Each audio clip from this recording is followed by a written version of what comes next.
I think I've seen somewhere that you have you talk about passive income and stuff.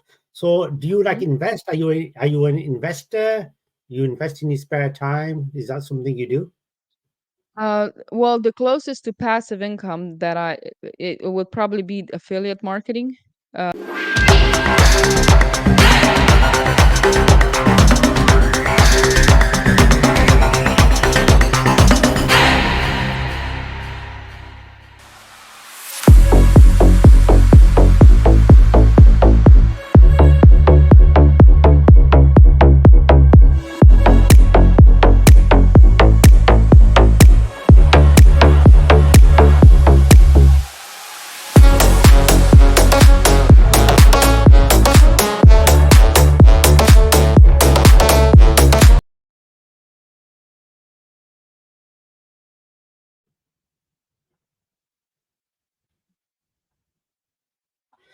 Welcome to the Raj Podcast. This is obviously Raj, your host, and yes, you'll notice it still says the Woman Podcast, but the name has changed recently. We have a special guest with us today. Hopefully, I'll say this right. Is it Urska Rubin? oh wow, you even got the Slovenian name. Yeah, that was close enough. All right, okay. So I know a little bit about you. Like I said, obviously you're a traveler. I think you mentioned on because obviously I I reached out to you on a Matchmaker, um, which is obviously a platform where everybody can connect to one another. And on this, obviously, I saw your profile on there, and I've seen a little bit of your videos. I won't say I've seen loads of stuff, but I've seen a little bit of your profile on Google, a little bit. And you've said that you, I don't know if this is true, but you said you were living alone, no friends and stuff. So, what's that? Is that true? And Yeah, so we met on matchmaker.fm for people. Uh and yeah, hmm, that's totally true, you know. I when it comes to having a social circle, I failed spectacularly.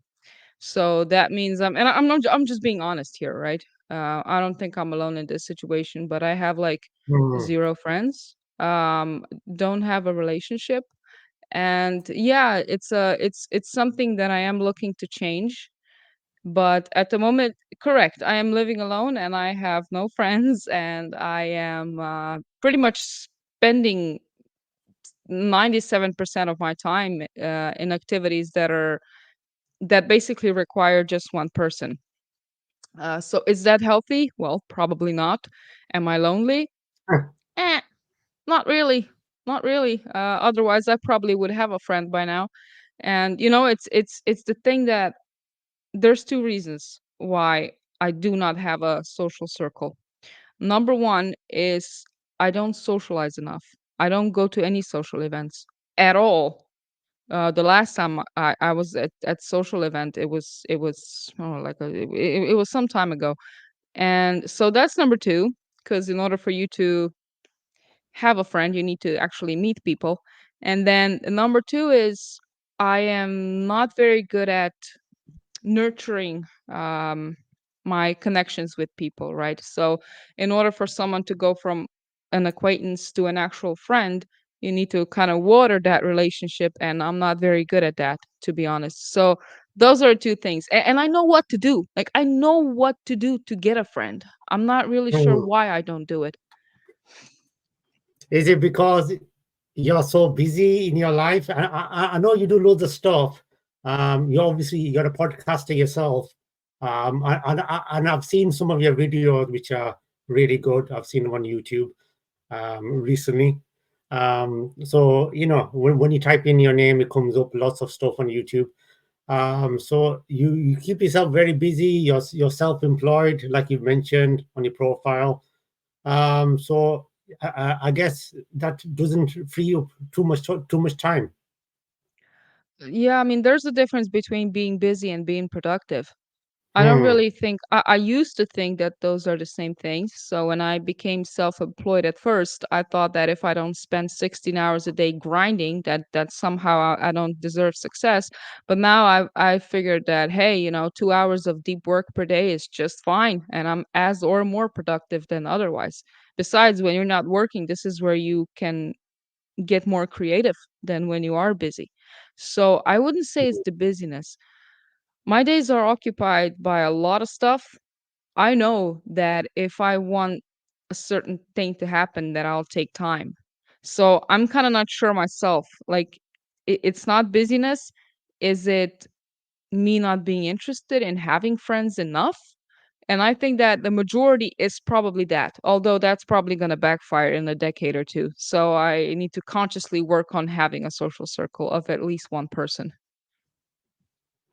Yeah, yeah, that's true. I mean, yeah, I do understand where you're coming from. I mean, myself, I prefer to, even though I do have friends, I prefer to not socialize too much myself.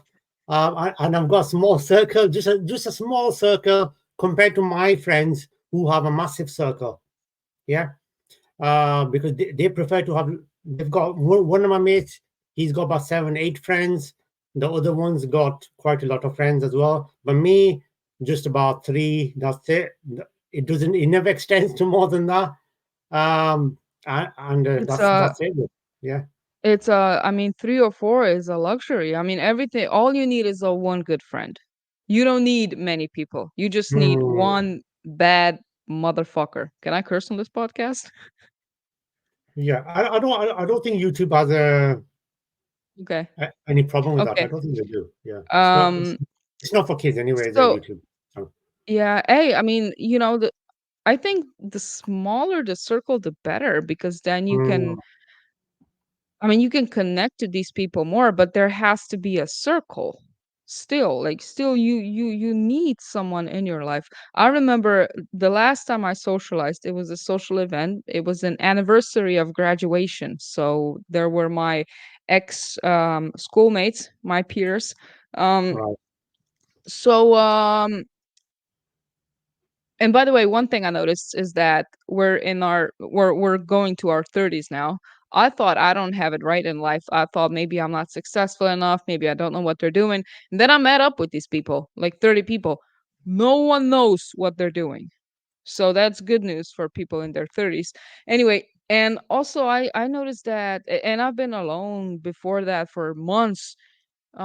I didn't know how to socialize. Like I didn't know how to talk to Mm, people. I had a little almost like a social anxiety type of thing. And then I panicked for panicking, for having a social anxiety. And I asked myself, the fuck am I autistic or something? Like I didn't know how to socialize. It took me quite a while to actually talk to another human being. So that was an eye opener. yeah, yeah. I guess basically if I can just have a quick talk about your background. Obviously, originally you're from Slovenia, yeah, is that right? That's right. But you're in USA now. No, I'm not. I'm actually located in Slovenia. Okay. Okay, okay. It's probably the profile which I read probably previously. Okay. So you're okay. So is that where you were originally? You've been there all the time from Yeah, yeah. Born and raised. I've always been here. Never really lived anywhere abroad. I do plan on moving to New York, perhaps. It's a city that I fancy a lot. Hmm. You see, because Slovenia, it's actually very boring. There's nothing to do here. It's a great place to retire, but it lacks. It lacks stuff to do. But it's very beautiful, very safe, very safe. The taxes are okay. So overall, it's a nice country, but maybe a few activities wouldn't really hurt, I think.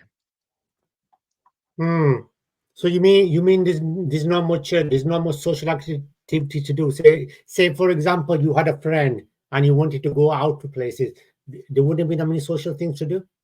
Don't Oh no, there's plenty of things to do if you want to be social. I mean, shit, you can go. I mean, you can walk uphill with a friend. You know, that doesn't really require mm, places to be there in order for you to yeah. socialize. But if you really want to experience something, if you want that metropole city type of rush, there's nothing here. It's kind of like Hawaii. You know how people in Hawaii after a certain time you get what do they call it, like an island fever, where you have people in Hawaii who have been there for so long and enjoy the slow life, but all of a sudden they get this feeling of unease, and then they have to exit the island like as soon as possible, and then Mhm. usually go to Los Angeles, I mean Las Vegas, you know, like hardcore places, so that they can return and they can like stabilize. Well, because we need stuff to happen sometimes, right? So when you're in a city that's really dull, even if it's very relaxing, man, it gets old really quick. So that's also why I travel a lot, because I need that adventure in my life, you know. Yeah, yeah, I did see that you do put that you are a traveler. So so is this a regular thing? You're traveling very often, as often as you can. Is that like a normal thing now? As often as I can, I would put it that way. Yeah, I travel Mm. at least a couple of times a year, and of course, I do it solo. You know, I think traveling alone is something that everyone should experience at least once in their life. It's I think if you want a representation of ultimate freedom, then solo traveling would probably be it. Yeah, because you can get, you know, when you're traveling with someone, you're kind of limited. But when you travel alone, you're able to decide when to go, where to go, what to do, right? So there's definitely pros and cons, but traveling alone, I would advise to everyone, especially people who don't think they would like it. What is the places where you've traveled to, and you said, yeah, this is one of the best places that you've been. Is any places come to mind? I would say definitely Jamaica. Jamaica is the place where I exited the Mm. plane, entered the all-inclusive resort. I was drunk in a matter of minutes. Man, it was amazing. It really, and the people and everything. You know, the security guards selling weed. Um, there were a lot of nightclubs. I Wow. mean, it was amazing. So Jamaica, I definitely want to go. I definitely want to return to Jamaica and New York, of course. Yeah, New York, I've heard it's a nice place. And my uncle lives in not in New York, he lives in Texas. But yeah, I've heard about New York, and obviously at the moment they're trying to promote the cricket World Cup in the USA, in New York. They're trying to push it there. But New York is not, Mhm. obviously America is not known for cricket. It's known for its baseball, its basketball, that kind of stuff, American football. So Although yeah, in New York, although in New York, one thing I noticed is that you don't really go to New York to like live life, you go there to make it. If that makes sense. I noticed that a lot of people are so preoccupied with their career in New York, like that's the thing, you know. I know some people who work in investment funds, so they're the like the investment bankers, and these people would work up to what, like 14 hours a day. There's an expression, shower cab. Have you heard of shower cab? I don't think I've heard of it myself personally. No, I don't. Okay. So Right. that's the thing in New York. So you work all the time basically, and the only time you go home is you go home to shower. So you call your cab, you get home, you shower, and then you go right back to work, because everything you do is in the office. So you sleep in the office, you eat in the office, you hang out in the office. So it's called a shower cab. And it's I think it's pretty extreme, you know. It's in Japan they have an expression karoshi, which means death from work, is where people, usually office workers, businessmen and women, all of a sudden collapse from the overwork, right? And from the burnout that like accumulates over the years, and that at a certain point the body just says, no, to hell with that. I'm done. And they literally collapse on the floor, die. Um yeah, I mean, people can Google that if they want to. It's called karoshi, and I think that the out of all states, New York is probably going to be the first one to adopt this expression sooner or later. Yeah, it can get pretty extreme for some people. Hmm. Yeah, and so what is I think I've seen somewhere that you have you talk about passive income and stuff. So do you like invest? Are you an investor? You invest in your spare time? Is that something you do? Well, the closest to passive income that it would probably be affiliate marketing. This is where you Mm, just put a link, and people click on it, and then you get money from, if they order or buy the service or product. So that would be the most passive one. I do trade options though. right. Is it passive? Not really, because you do need to place positions, but my account is large enough so that it gives me like enough money to cover my monthly bills, right? So, and Right. it's great because like the type of strategy I've been trading now for 11 years, Okay. during the coronavirus, everything. So it doesn't really take me more than an hour a day, barely an hour, right? Right. So Yeah. those Wow. are two streams of income, and also I am a real estate referral agent, so I would refer clients to the agents in the agencies. So that's, I guess, that's semi-passive. I don't really do anything to get like 2%. So yeah, so Mm, that's pretty much what I'm working on. I plan on just focusing on this podcast, honestly. It's something that I enjoy more than anything else. Yeah, so that's what I'm thinking in the future. But I mean, passive income is always better. I mean, $1 of passive income is like $2 of active income. And I mean that's that true. in the most scientific, technical sense, Mm, because while you're earning that $1, you can also do active work and work, and earn another dollar on top of that. So it's literally 2 to 1, right? So anyway, that's how I look at it. and what would you do? I mean, because there's a and this is something which I've always wanted to do, and maybe you might have to teach me how to do this regarding the passive income. But yeah, how do you do it? Because there are some, obviously not yourself, but there are some of the people who are, you know, who say we can do passive income for you, but they're not really genuine people. Some of some people, unfortunately. Uh, so you have to be, I think, maybe do your research, I guess, and make sure you're following the right person. Yeah. At the beginning, I don't think you can start passive income out of thin air, honestly. I Hmm. mean, I know there's a lot of people who say you can. I mean, maybe. I wasn't capable of doing that, certainly. I think that the devil's Hmm. in the details. It's not in how much time you work or don't work, but in the systems that you develop, right? And Hmm. at the moment, it's going to be active work, probably. But I think that you have to turn around that question. I think most of the people ask, how can I start earning passive income so that I don't have to work or work as much? I think that's the wrong question. I think the right question is, what do I really enjoy doing and what am I good at? Okay, so that's your thing. Now you have a thing. Now that's better. That's better than 80% of people, trust me. Now you take that thing and you think about, how can I automate it?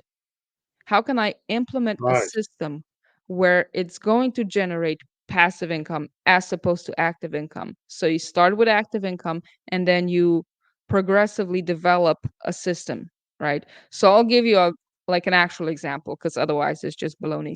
Let's say I start a podcast, right? Right now, I'm doing everything. So I'm editing, I'm looking for people, like looking for guests. I am doing the SEO of my videos. I'm writing the scripts. I'm writing notes, everything. It's all me, right? And then after a while, as I get better in this, as I get better doing that, right? And then the channel grows after the grind. Now I'm going to start implementing systems. So I'm going to get a video editor. I'm going to get someone to do the SEO. I'm going to get someone to, I don't know, reach out to guests or something. And then I'm just going to appear on the podcast, which is actually something that I love doing, right? So now now I'm also going to incorporate affiliate links, I'm going to have sponsorships, and now after a while it's going to be passive, right? But I started with something that I actually love doing and something that I'm capable, and not the other way around. As opposed to if I just wanted a like a passive income from podcast, I would, I would imply all these people, and then what? And then we have no followers. So and I think this is how most people start. That's why it seems to be almost impossible to live off of passive income. Um because the way you go about it is wrong, right? So Yeah. yeah. Yeah, because I've seen people, I've seen podcasters on YouTube, and they are earning money. Don't get me wrong, they are earning money, which is fantastic, and there's nothing wrong with that. It's fantastic. But at the beginning, I've seen them say, a couple of them, okay, I'm doing this because this is my passion. I want to do this, which is fantastic. But after a few videos later, they're doing it that much that they don't, there's nothing else what they're doing. They're doing this like 24/7. They're doing Mm, guests, mhm, and then 2 days later they're doing another guest, and then one day later another guest, and they're doing it so much. Okay, because they're seeing the money flow in so much, and they think, okay, so much money is flowing in, and then afterwards they interviewed this guy, who is a podcaster, without naming anyone, but they say afterwards, okay, I was doing it for passion, but now I'm doing it for, because it's giving me a good income, and I'm getting what I need to get. And I think that's a little bit wrong, to be honest, because if you forget the root of what you started it, you know, this was your passion, and now from your passion disappeared totally, and you're just doing it for the money, then you're forgetting why you started the thing in the first place. It's a creation. It's a creation, isn't it? You've created something yourself. It's a product. It's a creation. So you need to keep that as your passion. But if you're earning money from it, then it's a bonus. You're earning money as well at the same time. That's fine. That's fantastic. mhm, But you can't delete, get rid of the passion, I guess. mhm. Well, you definitely don't want to turn your passion into another 9 to 5 rat race. And now it's Exactly. even worse because at least when you have a 9 to 5 job, you have someone else controlling the risk. Now you're the one who's risking everything, Mm, right? So it's even worse. yeah, I it's think worse. that what Worse. also what also happens to a lot of people when they get into content creation well, also with celebrities and just people who are just climbing this status recognition hierarchy is that well, you're in an echo chamber where you feel like you're all of a sudden becoming more than you were before. I mean, as a superior moral human being. Because, for example, at the beginning, you have people working with you telling you you didn't do that right. That was whack. You need to work on that. But then as you grow, people around you are gonna start changing. Like, Mm, well, I mean, because you can affect them in a very negative way. You can fire them. They're being paid very well right now. So what do they start doing? They start telling you all the good things. This is what happens with celebrities more often than with podcast creators. But I mean, it's the same situation, and all of a mm, sudden you get into an echo chamber, and that's a fuel. Like some people become addicted to this positive supply of people telling them how great they are. So that's also the case. I mean, you have people mm, who are podcasters, I know, who check comments, who check every single comment in every single video because that's something they get addicted to. So I think that plays a huge role. And I mean, if you're able to go from making one video per week to make 5 videos per week and you still enjoy it, that's great. But when you're subsidizing your actual passion with something that is unhealthy, which is social proof from people, now that becomes a problem. And also, it's an even bigger problem when you sit down and you think, my goal was to make 100,000 a year. I made 100,000 a year now, but fuck, I'm still miserable. That's the greatest failure. The greatest failure is achieving something that you thought it's going to make you happy, only to find out that you're still miserable. And now you're even more miserable than before, because at least before you have something to strive for, right? Like if I don't have it, that's great because now I can strive for something that I might have. But if I have it and I'm still not happy, now that's a problem. That's why I see celebrities committing suicide at the age of 27. This is where they this is where they usually succeed. But anyway, so yeah, so that's also happening to content creators. I don't really read any comments. I limit myself with the work that I do, honestly, because when I started working in real estate, I experienced a burnout in a couple of months. I'm the type of person that really gets into this loophole of more work and hustle culture. So I had to limit myself. So what I would do is I would actually put um conscious conscious um boring activities, a conscious waste of time into my schedule. I don't know how I call it. I actually had an expression. Maybe I'll remember later on, but I would have to limit myself that way so that I didn't work all the time. Because if I could, I'd work 20 hours a day. So that was how I started. And now I'm here where finally I'm working less, more productive. Don't read comments in the comment section. And yeah, I think that's the way to go for a lot of people. Intentional laziness. Now I remembered. Intentional laziness is what I would call it. And I put it in my schedule. Yeah. Yeah, exactly. I mean, even even this podcast isn't that big at the moment. I mean, I've just had it for a couple of years, but yeah, and obviously still looking to expand. But I don't think I would be able to, even if it was really big. Um, at the moment, it's a passion to do something which I want to do. But even if it made was really big, I don't think I would read every comment. To be honest, I think that would be too much.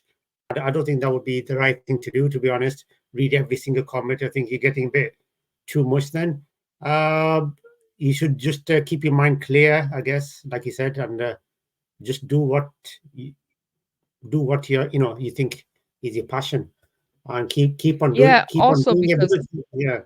yeah, also because well, there's two things here. Number one is that you don't really know who is actually writing the negative comments. So, like for example, if I see a negative comment, subconsciously I'm going to think that's a normal person who has a job and who has a family and or maybe he's like me, and now he's criticizing me. Little do I know that's actually a guy who lost his job yesterday and today his girlfriend left him and he lives in a basement with his mom. I mean, if you just look at the nickname, it's probably like Monkey Brain 123, and that's the guy you're arguing with online. Mm. You don't have the perception who that person is in real life. So that's the first thing. Now, so and then the second thing is that you have, let's say you post a video and 1,000 people like it, but out of the 1,000 people who like it,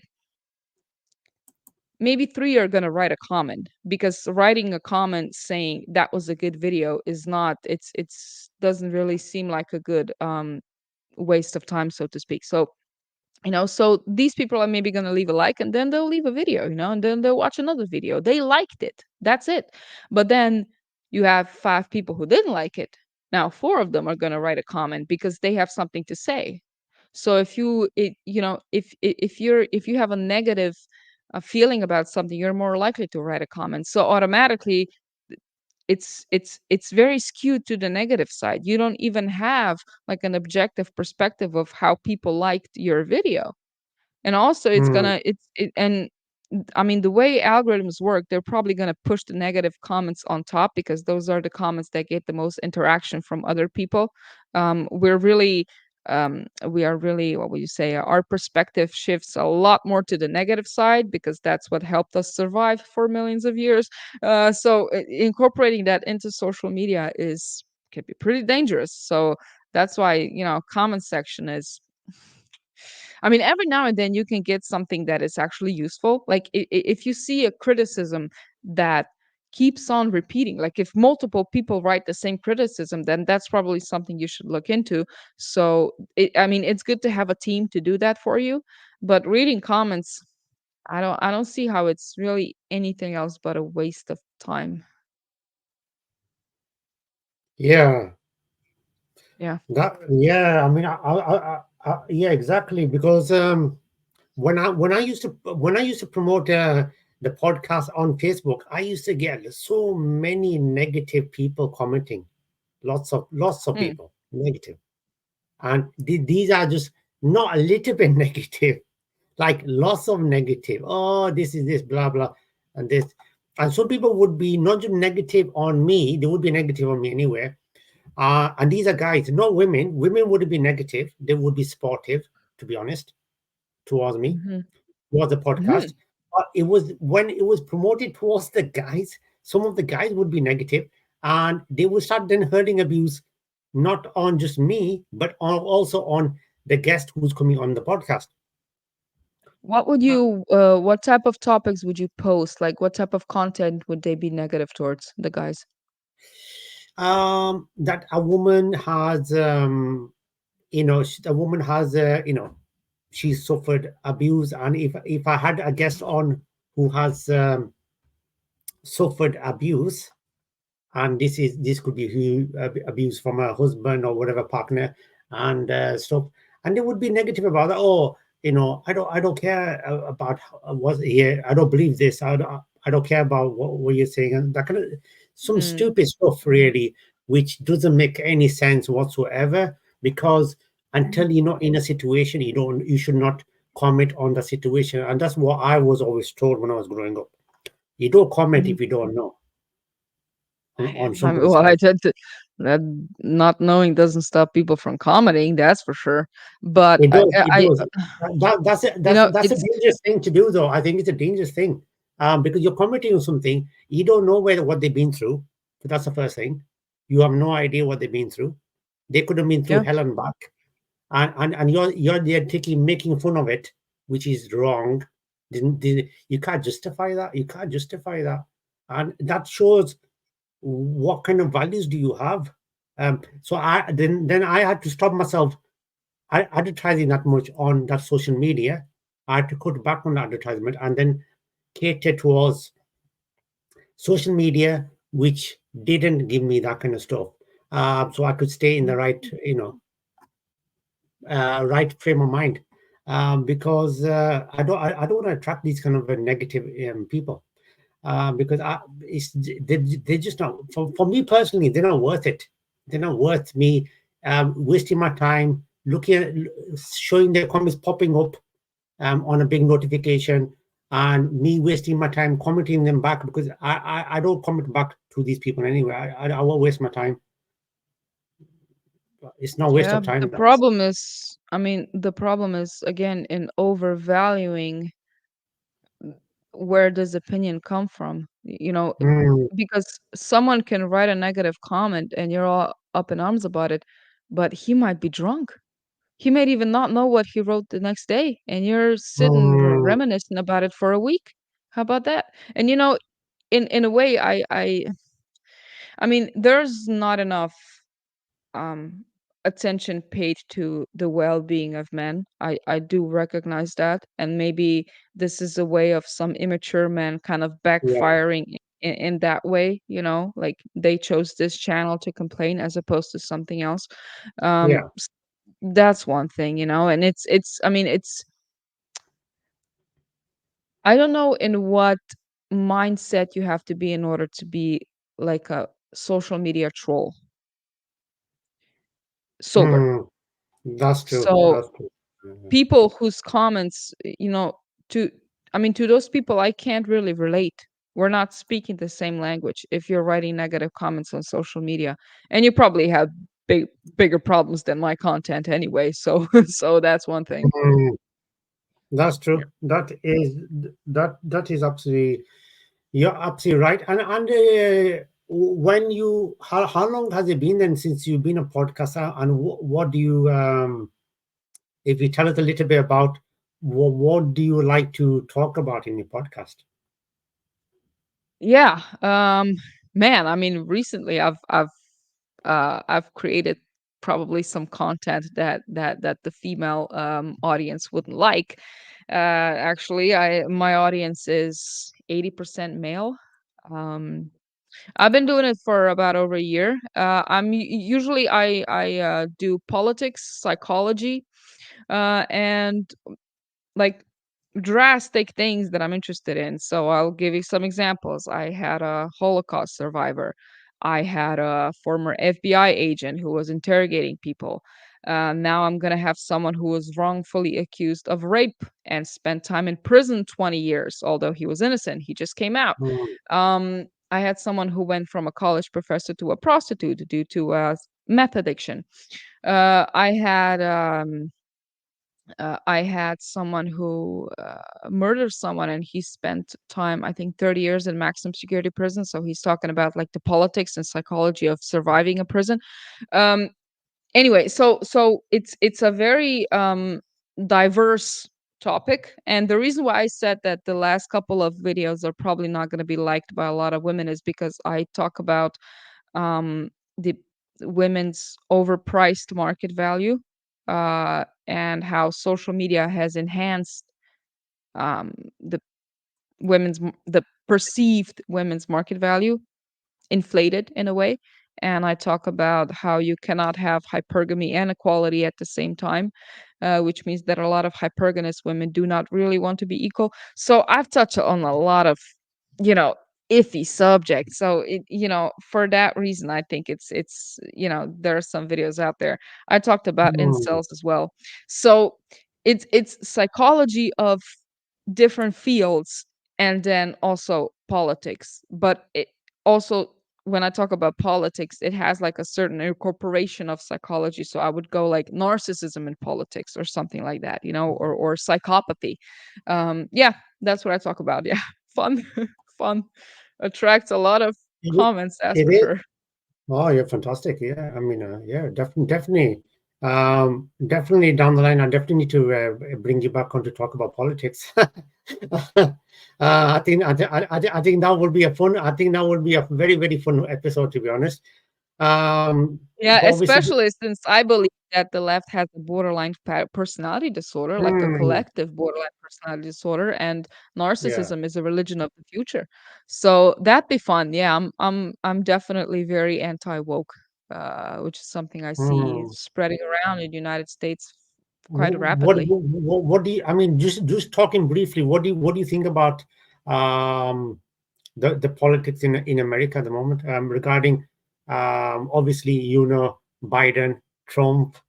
Mhm. What do you think about what do you think about that? What do you think was happening at the moment down there?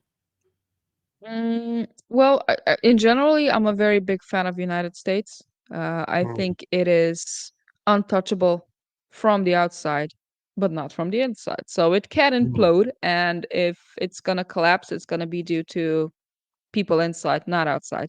So I mean, there is division. I think division is a consequence of people wanting to connect. I know that mm, sounds very counterintuitive, but people have a need for a tribe, right? We lost tribes, so now we're looking for our little groups. So political parties can be viewed as a tribe. So in order for you to have a we, you need a they, and they has to be someone. So the more you disagree with another person, the more conflict you have, the more you're connected to your group. So it's a need for connection. Division is a need for connection. And you know, and then propaganda is to democracy what violence is to dictatorship. So I think that just in terms of politics. Oh, and you ask about Trump or Biden. Um, it's a I difficult don't one, know huh? what Biden is doing, but I'll say one thing. When Trump's when Trump talks, at least he's sometimes open about lying. and and Mm, and he that's true. he he That's true. willingly admits what he Mm, did and what he lied about. I mean, it's a strategy. If I say I did something bad and I say it before you, the journalist, You have Mm. nowhere to go. I already said it. So that's Trump's strategy, and that's really pushing him forward. So in that way, I That's mean, true. Yeah, I think politically some of wise, these I lean a is little bit to the right, honestly. I've listened to Biden's speeches. I mean, briefly, and I've listened to Trump's speeches, and I don't know. There's something about Trump which makes you listen to his speech. There is something there. Energy, Mm. Energy. energy. He He's is, got lots of yes, yeah. energy, and you don't see that with Biden. You don't see that energy. It's missing. You know, it's missing. That It's connection gone. is gone. It's gone. And I also Mm, going back to narcissism, seeing like a rise of narcissism in society is really not shocking to me at all. I've thought about that, and to me it's evident. I see left as having a role of a mother and right mm, as having a role of a father. So now we have an Oedipal mother and no father. So in that type of dynamic, you get a narcissistic child because, well, the right is not doing what it used to do. Now it like the role of the right at the moment is just holding the left back, saying, "Hey, let's not go there," as opposed to playing their actual role. So now the society is like a narcissistic child. We are everyone is God. What everyone says stands. Everyone can be identified as what they believe they are. This is an emotional state of a 3-year-old, honestly. So, mm, that's a problem that you guys have. But however, United States is still, compared to other places in the world, it's still pretty cool, honestly. Like if you mm. don't like it, you can go to, I don't know, North Korea or something, or Mexico. Yeah, yeah, absolutely. I mean, it's been very very wonderful to chat with you today. And like I said, we are gonna soon. I don't know when, but we will do a special where we will talk about politics and some other stuff which with some people with some podcasters are afraid to talk about. We will talk about them. We'll do a special very very soon. But on that, but first of all, thank you very much for taking the time to come. I know you are very busy with lots of stuff. First of all, thank you for coming on. Thank you so much for having me. It's been an honor. Thanks. Okay, thank you very much. Have a fantastic rest of the weekend, whatever you do. Alrighty then. Bye Thank you bye. very much. Thank you. Bye.